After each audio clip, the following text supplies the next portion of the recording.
the last 30 seconds of the driver control period is called the end game. During the end game, there's two other ways a Rover can score. It can latch onto the lander and lift itself off the ground.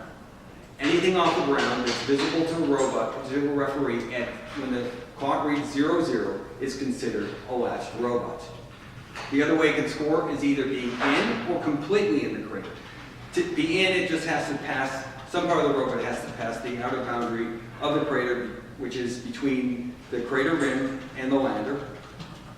Or it has to be completely in, which means that all of the robot has to be pass through the boundary, the outer boundary of the crater.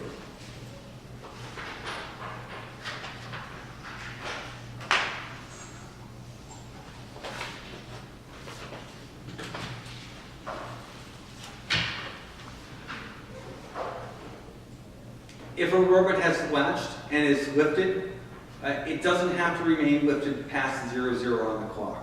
So if it's holding itself up only by the motor running against the force of gravity, when they hit stop, the robot's going to either fall or lower itself back down. As long as it's 0-0 and it's been in the air, it will score. GS7 says a robot cannot intentionally latch onto the support bracket prior to endgame. In other words, it cannot make any type of, it can't support itself in any way on the support bracket prior to endgame if it was done intentionally. If it happened to be scoring at the same time, that's acceptable, where it's pushing against it and has some vertical force about it. But it can't move anything around the inside of the support bracket, nor can it put any vertical weight on the support bracket prior to endgame. If it does so, it will not be scored as a latched robot.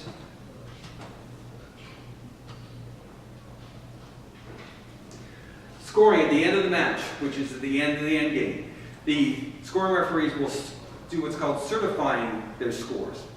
If they're using the tablets, they will go through the different screens, and we'll talk about this in just a second, and they will submit that. They'll give the sign to the head referee that their scoring has been certified. The head referee and the rest of the referee squad will get together to discuss any possible penalties if anything was seen during the match. If there's no penalties that need to be recorded, then the scoring referee will go ahead and submit that final screen to the scorekeeper. If you're using paper, the scoring referees or the corner referees will take those scoring sheets over to the scorekeeper.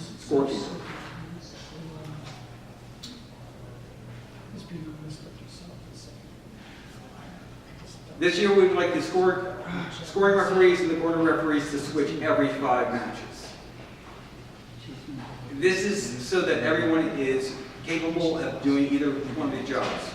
Since we're all volunteers, we do not necessarily know who's going to be at any one match. We want the people, the volunteers, to be proficient as possible. If there is a case where there is a referee that definitely does not want to be in one position, I suggest the head referee do not force them into a position they do not want to be, and just try to pair them with someone else that will take the opposing position, whether that's scoring or corner.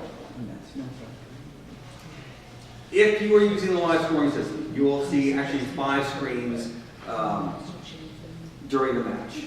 Your first screen will ask you to verify which match you're looking at. Normally only one match is on the score,